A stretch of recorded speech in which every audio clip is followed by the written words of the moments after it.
In today's video, we're going to chat about cameras. Specifically, we're going to chat about the FX6 and why I bought one 5 years after its original release. So in today's video, we're going to chat about my reasoning behind picking up the FX6. I'm going to show you my ultimate kit for the FX6, and we're going to chat about my philosophy for purchasing cameras going into 2026. So without wasting any more of your time, let's get into it.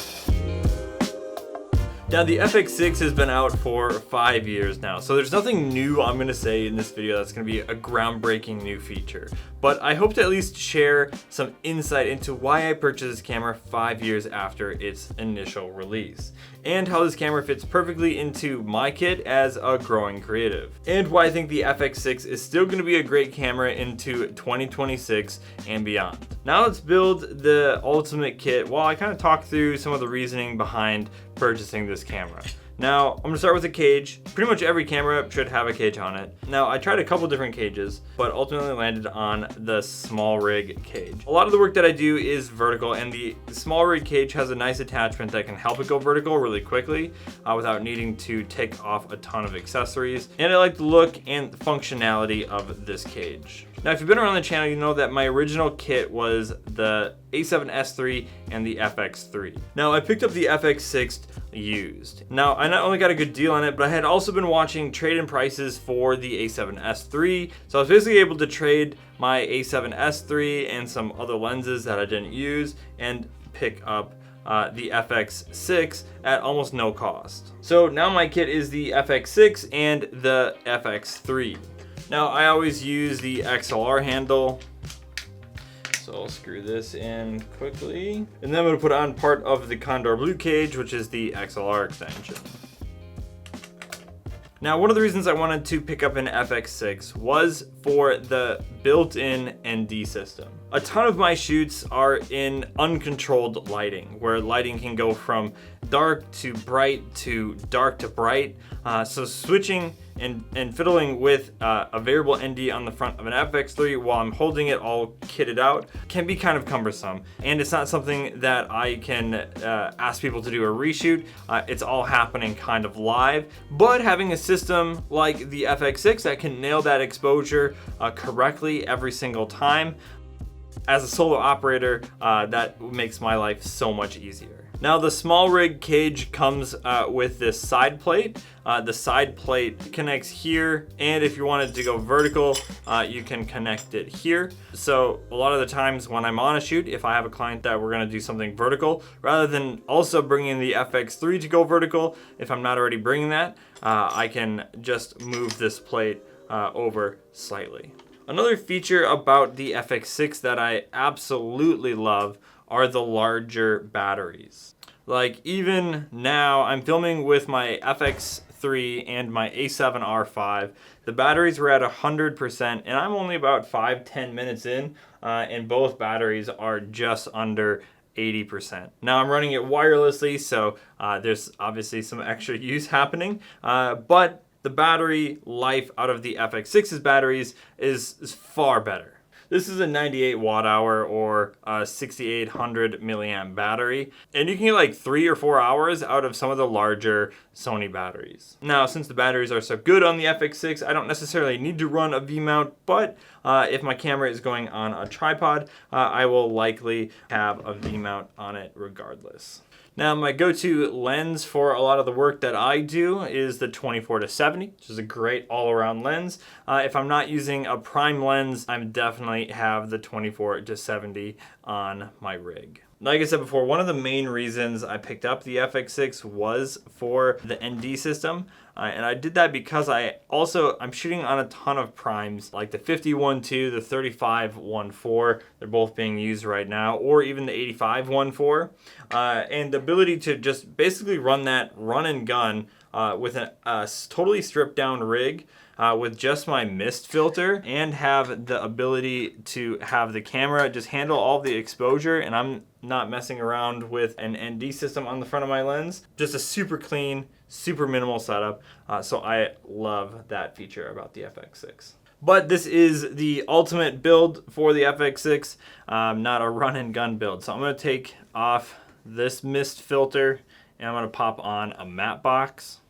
Now, since this isn't a cinema lens, this is just your regular Sony G Master lens, I gotta pop on a little step-up ring. Now, the matte box that I'm using is the matte box from Kondor Blue. I like this one for a bunch of different reasons. It's a totally toolless design. It's pretty modular, so I can make it kind of however I want to. One of the main reasons I'm rocking the Kondor Blue matte box is for the opaline filter. I love how this filter looks. It's like a mist filter. It just adds this nice dreamy glow while keeping all of the details nice and sharp. They developed this with element filters, so love this filter. Now, I do a ton of my gigs solo, and one of the things that I like about the FX6 is the ability to customize the front monitor. So there's a second menu that's kind of a quick menu that allows you to change settings super quick, but you can also display your audio levels from all of your sources on the nicer, larger display. Audio is a big, important thing, obviously, in every video. So I'm gonna have a video coming out in the next week or so. That's my audio kit as a solo filmmaker operator. If you've been around the channel, you know the monitor that I rock is the Ninja Ultra. I like this one for a ton of different reasons, but the ability to pop on an external hard drive and record directly to the monitor in ProRes, and that feature kind of helps future-proof your rig. Now, one of my main audio sources is the Sennheiser MKE 600. Love this microphone, haven't had any issues with it, and I like to mount that right up here. The audio that you're listening to right now is from the Comica VP3, which is a budget-friendly version of the Sennheiser MKE 600. For the work that I do, where I'm doing kind of more of a corporate interview style, talking head style, both mics function wonderful. One of the other things that I like about the FX6 is I can run another audio source like the DJI Mic 2s without any cables. So the XR handle has a hot shoe adapter for Sony, so then I can put the DJI Mic adapter for Sony right in here, and then I can take my DJI receiver and slide that. And then that will allow me to run my first source of audio, which is the Sennheiser MKE 600. That will plug into input number 1. I duplicate input number 1 into slot number 2 as well, and I'll just have it at a lower volume just in case my talent, whoever I'm recording, gets really loud. And it clips. But then I also have the DJI mics, so I'll run a lav mic and I'll just record this on 32-bit float, so internal recording, but I'll also have it recording into the FX6 as well. Audio is super important in every video, so having a little bit of redundancy is something that's totally okay in my book. Now, all the cables that I rock are also from Kondor Blue. Love the quality, and I also love the blue, so it's a win-win.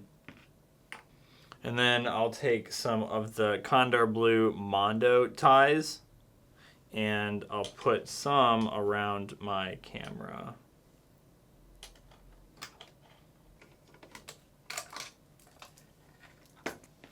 Now, one of the other things I love about this camera is the larger form factor. I love the handheld look. This camera is really easy and convenient to hold. And then I will take the handle and swap that in as well.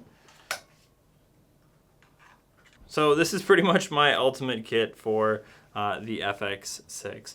There's cameras that are coming out all the time. Like, we just had a ZR release, we had a new Canon release. Sony has already kind of publicly said that they're going to support this camera for a while, and they have a new software update early next year.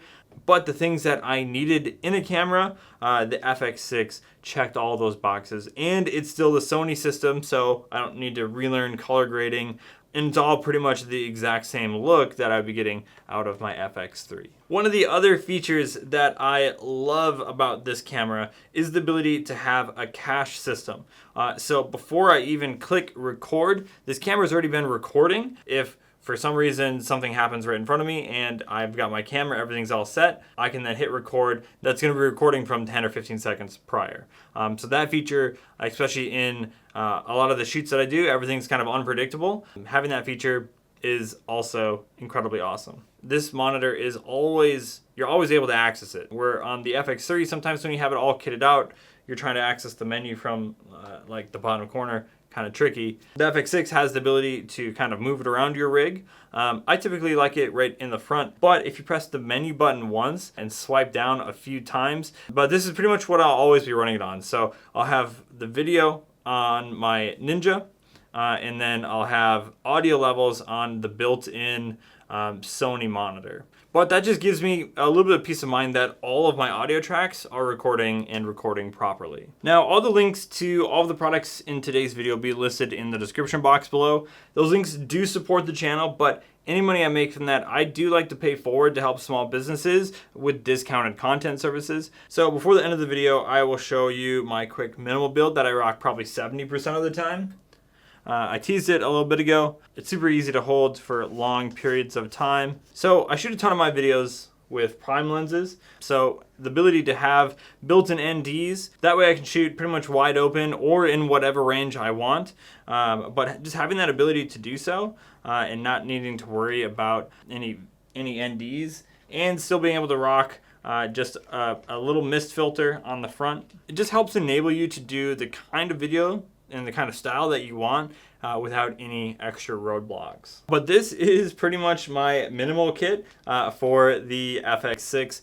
Pretty much just your lens and a mist filter, and I'll let the internal ND system kind of just do its own thing. And then I'll just rock one of the big Sony batteries. This will last several hours. I can get through an entire full days of shooting with one of those batteries, and I have multiple. This is pretty much the build.